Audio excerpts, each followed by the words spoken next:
Hey everybody, Alex from SCADA here. In this video, we're going to take a run through the Ignition Launchpad OEE project and show how it's built in the designer, what it looks like in the client, and just kind of an overview if you want to take a look at this project yourself to figure out what's going on with it. So I think the first big question is why OEE is important for one of the two Launchpad projects. I think overall in manufacturing, OEE, which stands for Operational Equipment Effectiveness, is a fairly standardized and relatively easy way to understand the health of production lines, pieces of equipment, entire facilities, by looking at overall availability, meaning how much uptime that you have. So if you have a lot of unplanned downtime, your availability will be lower than if you're running constantly. So availability, productivity would be your overall utilization. Typically, this would refer to your cycle times. So if say your design cycle time is 10 cases per minute and you're running it at 9 cases per minute, your productivity is going to be 90%. And then your quality is going to be how many good units you're producing versus bad units. So if all your units are good, your quality is going to be 100. If you're producing, say, 50% that get checked out and get scrapped, you would have 50%. And then your overall OEE value is just your availability, productivity, and quality multiplied together. So that gives you one number you can use to see what's going on with your process and use that as a baseline for comparison. And then if for some reason, say on line 1 here, we're showing 41.7% because our availability is pretty low at 59%, say compared to line 2, our availability is 92%. That gives you a way to dig into what the issues are with your system.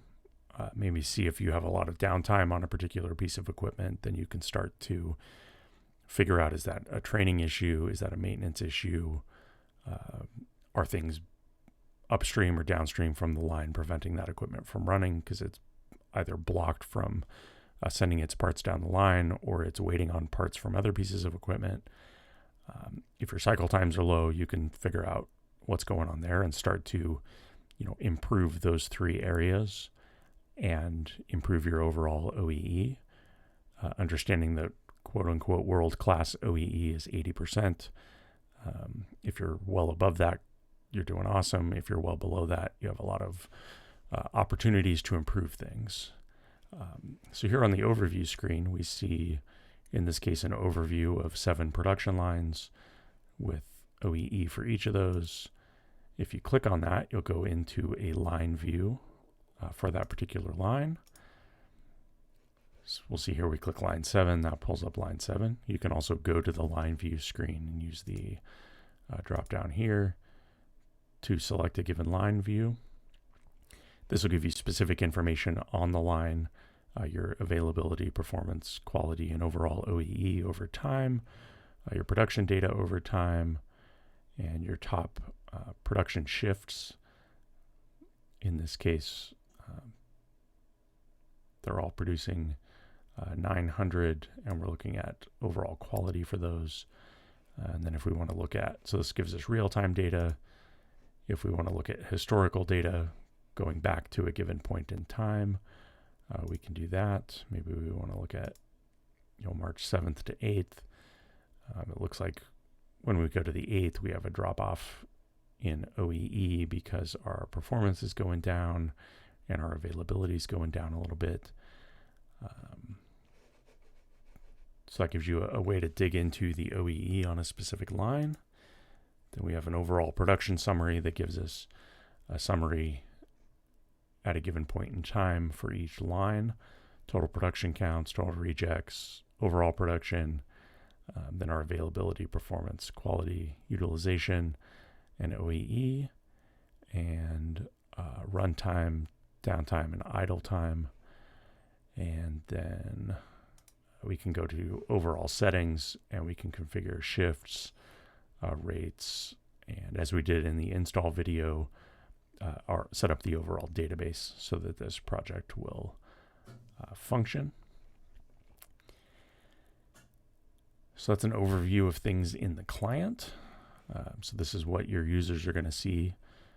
Commonly, this would either be something, say a plant manager or a shift manager pulls up to look at throughout the shift, or maybe is displayed on TV lines or on TVs near each production line or in the facility to give anybody walking by a view of what's going on. So now if we go into the client, here we have the production summary view pulled up. We'll just look at that first. So we'll see here, this is a breakpoint container that gives us large or small.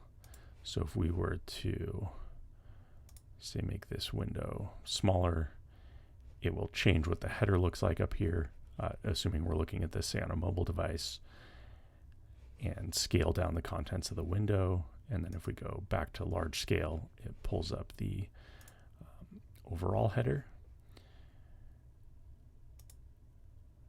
which if we look at the time selection up here, we'll see what we're looking at up there. We have report display options, embedded view, which gives us configuration if we're looking at overall line summary or line. And then we have the line selection view, which in this case is hidden because we're looking at overall line summary. Then down here we have data. In this case, we're looking at the overall summary view. These are currently hidden. So if we look at the display for, say, line by hour, that would be if we're in line mode instead of line summary mode, and we're looking at hour. So if we were to go back to our view here, we have hour, day, and shift intervals, and we can select the line they're looking at, and that would show, in this case, a table with one row for the given line. For an overall day, if we want to look at per hour, that'll give us multiple rows for every hour that we're looking at. Or if we want to go by shift,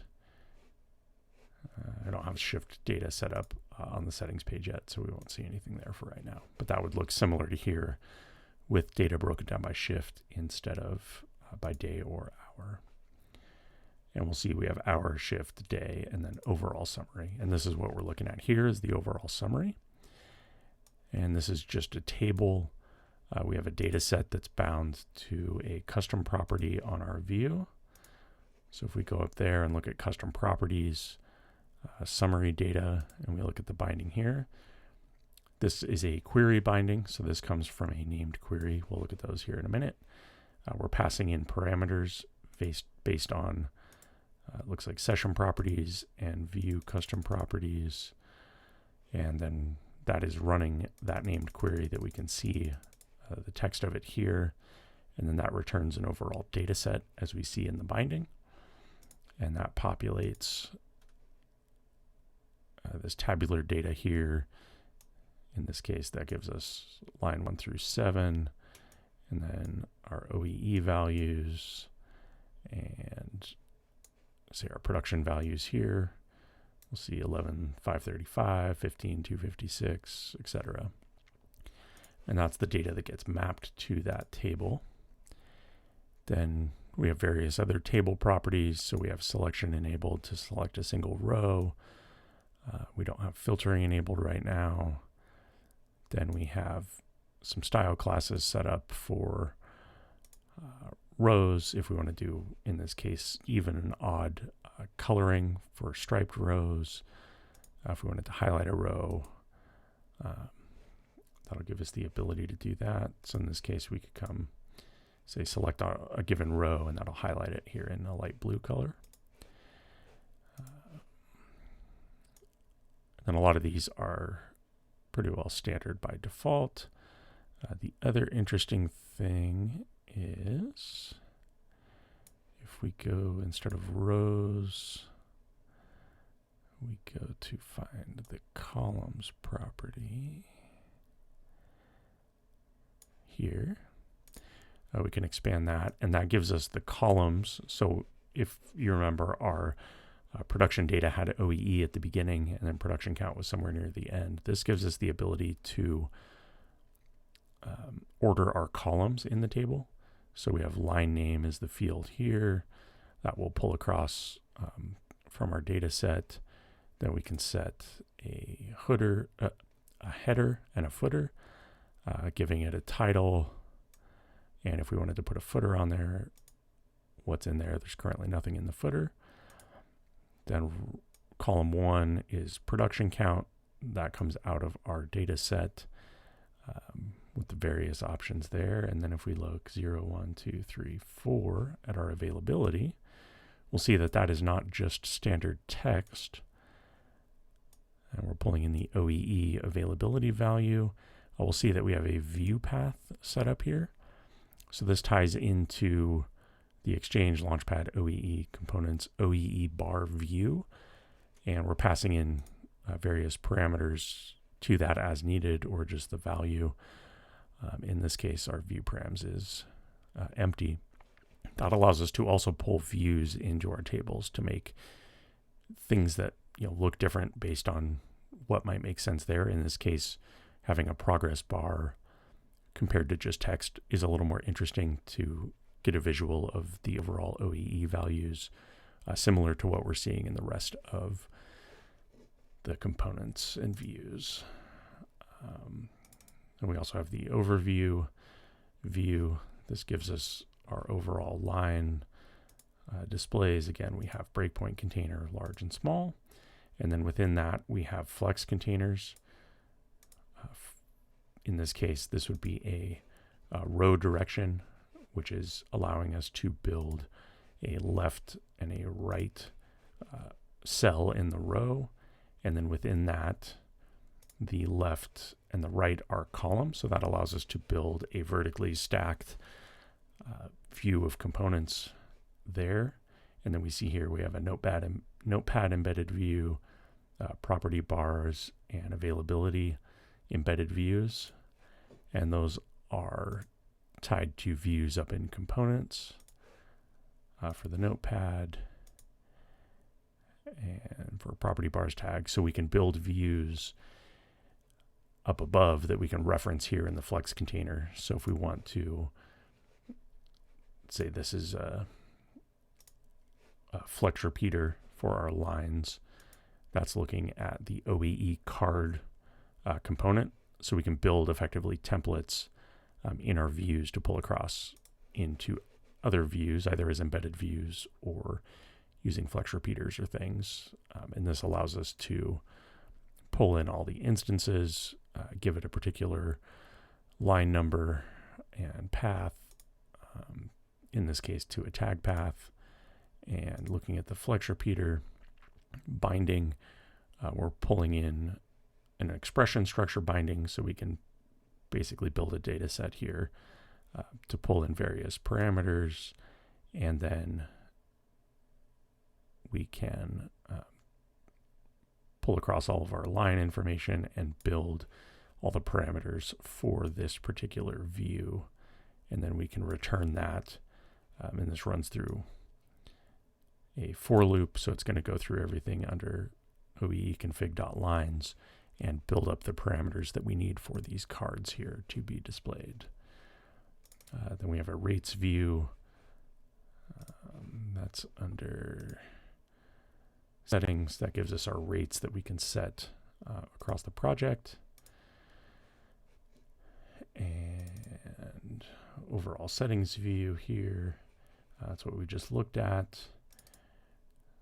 Then our line view, which we looked at in the browser. That gives us line-specific information. Again, we'll see a breakpoint container with large. And then we have a flex container for large, which is a column. Then a time selection, which is set to row. That gives us the time selection header up here.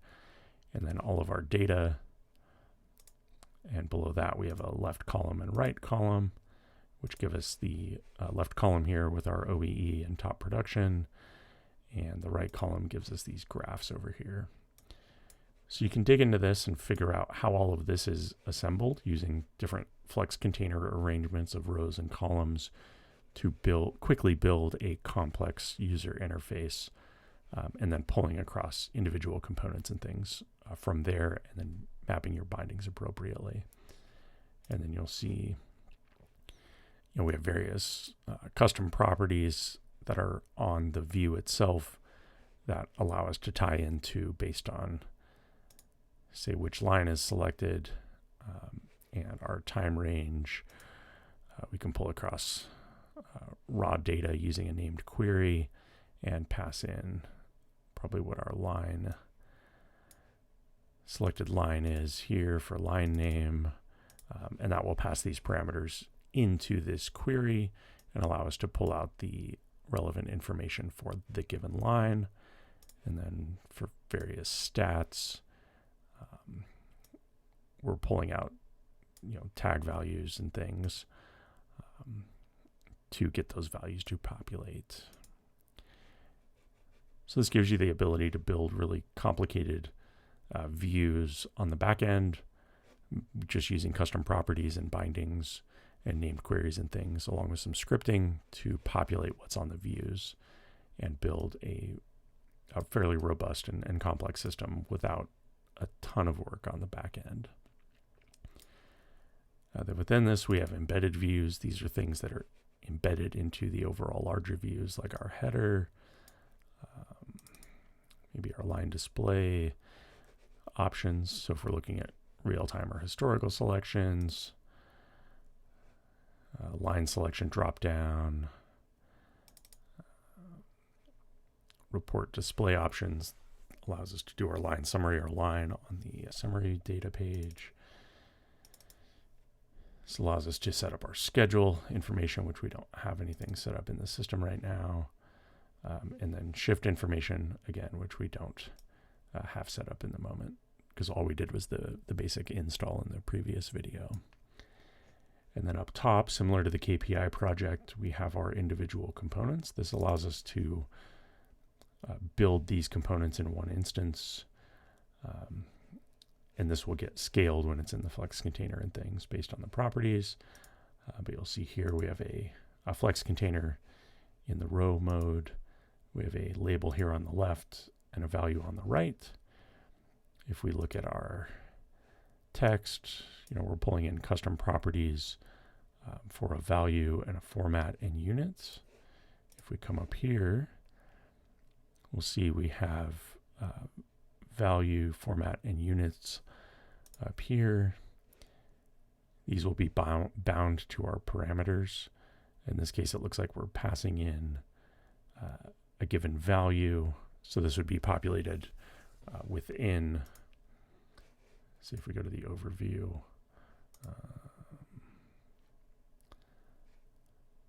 Actually, that was on the production summary that we see that. So in this binding, we're going to be giving this view of value to populate this progress bar.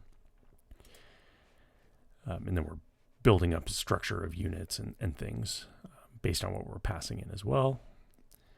If we say, look at the OEE card component, we'll see we have a header, our OEE bar component, the status container down here at the bottom. Overall status is probably not being displayed. Yeah, display false. So we would just see, status container. If we look at this, we'll see shift information there. That would be hidden because we're not looking at shifts right now. And then an overall label that's also displayed. And that would be if we're in scheduled mode for that line. It's currently not scheduled, so that's hidden. And again, these are also flex containers within a flex container. So this would be a column. Our header is set as rows because we want to have horizontal cells here. Within that, we see our line name and status number, and then our rate value and name of what that rate is. Then under our OEE bar, this gives us our overall OEE on the top, and then our bar on the bottom, which is built up of some components down here. Looks like this. These are all labels. So we're using the background color and margins to basically make a kind of what looks like a moving analog indicator minus the moving triangle, along with a view of our availability, performance, and quality. And we can set our, our basis here, in this case, based on a number of pixels multiplied by percentage, to figure out how many pixels this is going to be. So if we look here at that's on the overview, you'll see like our line 1 availability is pretty wide, performance is smaller, and quality, and those look different on each one. And then our overall OEE is this blue line here, and these are all roughly equivalent at the moment. But that allows you to build, complex components using simple, in this case, labels, by controlling the size and height of them, using margins and padding, to build an interesting looking component here with, in this case, 4 labels. Then our stats container, we have top row and bottom row, and that gives us just a label and value for each of those. And now we could pull this in anywhere we want into a view, and we can look at that. And you can go through all the different components and see how things are built, and get a solid understanding of at least how this project is built and how a lot of projects are built across the board, with components referencing custom properties and parameters on views for bindings. Some of those bindings representing tags. Maybe you're pulling across named queries and those sorts of things. You'll also notice the style of this looks different than the default style. We can go into our styles folder, and this will allow us to pull up all of our style properties that we can then map to, in this case, let's look at the overall card view, and then the components. See on line name, let's look at status number. We're doing a transform based on this. We're looking at this OEE text/number style class, and we're doing a binding to pull across a variable based on the reading that we have here. If we want to show, like yellow, red, green, for how it looks. So if we go to Exchange Launchpad OEE text number, then we would be passing in a particular color that we're looking at there, based on the value. So that, and then we're setting our font size and text alignment and things there. So that gives us some complex ways to manage the overall styles. And then we can have style sheet. So if we were to go back to the text there, we see these variables. So we had OEE orange is defined as this variable here in our CSS file. So anywhere we use that var parentheses dash dash OEE dash orange, it's going to pull across this value here. And then we have different other options here for colors and background colors and things. So that gives you a way to globally apply everything you need to make it look however you want. This would be common if you're looking at doing custom branding and colors and things in a project. Then we can also look at scripting. We have our project library for Launchpad for OEE. This gives us various scripting functions we can use across the project to initialize our tables like we did in the install video, to record starting and end times, purge history, reset data, get target production counts and rate data sets, and things. So this allows us to have global functionality we can use across the board.